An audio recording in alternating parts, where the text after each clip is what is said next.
that I had a goal that I set of administering 100 million shots for the virus in the first 100 days of our office. 100 million shots in 100 days. It was considered ambitious.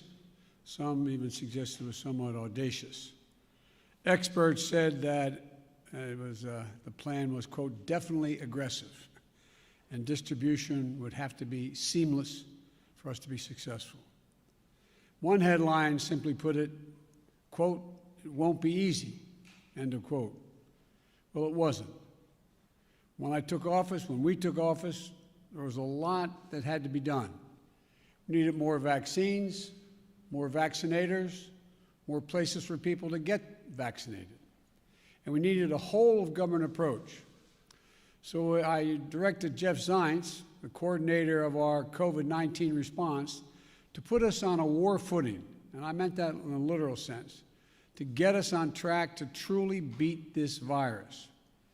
And I'm proud to announce that tomorrow, 58 days into our administration, we will have met my goal of administering 100 million shots to our fellow Americans.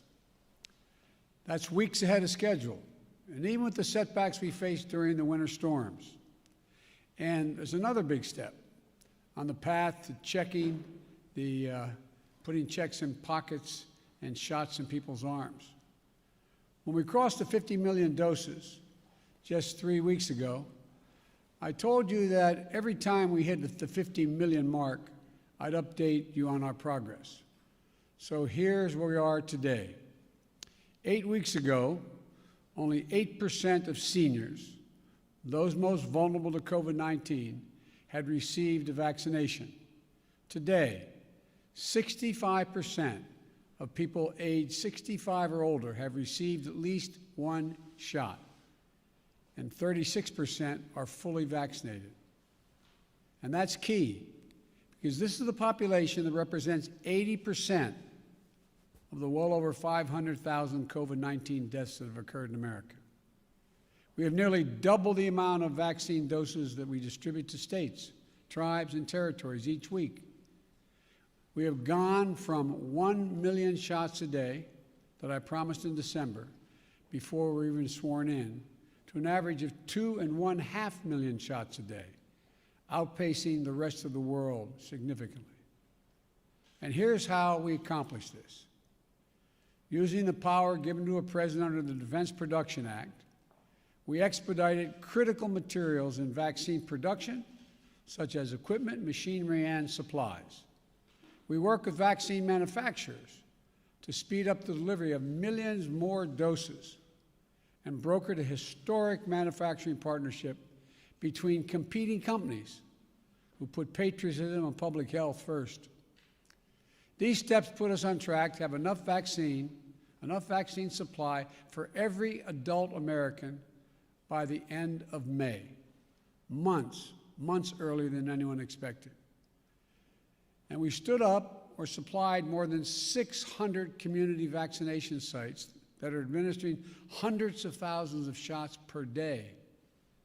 We launched the federal pharmacy program, which has allowed millions of Americans to get a shot at one of 14,000 local pharmacies in this country, the same way they get their flu shot. And for folks who aren't near a pharmacy or mass vaccination center, we've supplied more than 500 mobile clinics, like pop-up sites or vans, meeting people where they are. We deployed nearly 6,000 federal personnel, including FEMA, active duty military, and Department of Health and Human Services to support vaccinations and serve as vaccinators, putting the needle in people's arms. We're also supplying vaccines to community health centers to reach those who have been the hardest hit and suffered the most, especially Black, Latino, Native American, and rural communities. This is really important because we believe that speed and efficiency must be matched with fairness and equity. Now, when President Harris and I took a virtual tour of a vaccination center in Arizona not long ago, one of the nurses on that tour, injecting people, giving vaccinations, said that each shot was like administering a dose of hope. A dose of hope. That's how she phrased it. Behind these 100 million shots are millions of lives changed when people receive that dose of hope. Grandparents can hug their grandchildren again. Frontline workers who can show up at their jobs without the same fear they used to have. Teachers with the confidence to head back into the classroom. These milestones are significant accomplishments, but we have much more to do, much more to do. And the American Rescue Plan will help us do it. In addition to the cash payments it provides to you and your families, it also provides the funds to add vaccinators, to supply more community vaccinations, support more community vaccination centers, and increase testing. It'll help us accelerate nationwide efforts to reopen our schools safely. And as I told the nation last week, I've directed all states, tribes, and territories to make all adults eligible to be vaccinated no later than May the 1st. I'm glad to see that several states are already taking that step to make more and more Americans eligible, even before May 1st. Tomorrow, we will hit 100 million doses our administration has administered. But I've always said, that's just the floor. We will not stop until we beat this pandemic. Next week, I will announce our next goal to put shots in arms.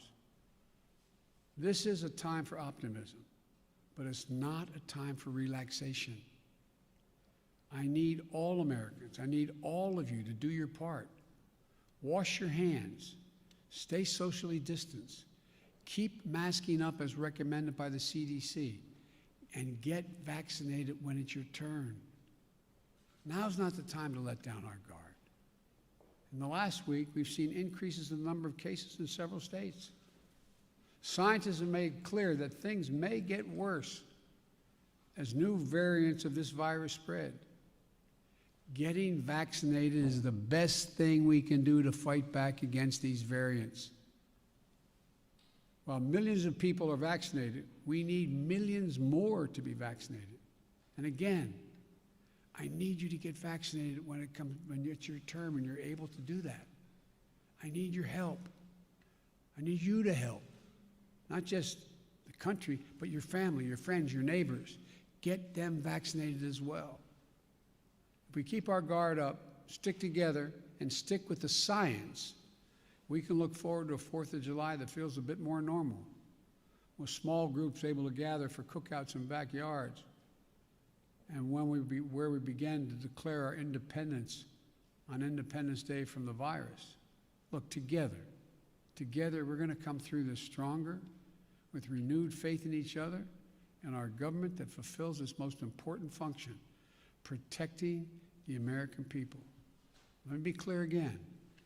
Wearing this mask in the meantime, making sure you wash your hands, making sure you socially distance, listen to the CDC. We've got to reach the point where we have herd immunity, meaning where we have a vast majority of the American people have been vaccinated before we can stop wearing these. So please, please, don't let what you see happening in Europe and you see on television. Keep the faith. Keep wearing the mask. Keep washing your hands. And keep socially distanced. We're going to beat this. We're way ahead of schedule, but we got a long way to go.